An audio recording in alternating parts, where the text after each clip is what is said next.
How to log in to WhatsApp. In this video, I'll show you how to sign up your account on WhatsApp. Let's get started. First, make sure you have downloaded WhatsApp on your device. After that, click on search bar and open WhatsApp app.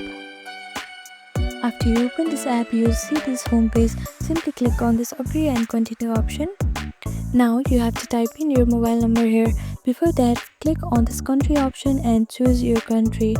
After that, type in your phone number on the second field. Now click on this next option. Now if you have already created your account before, it will show this restore option. Simply click on this restore to restore your chat from iCloud.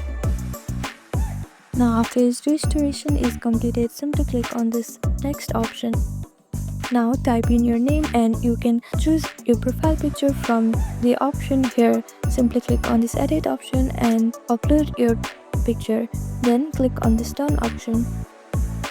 And that's it. This is how you create a WhatsApp account.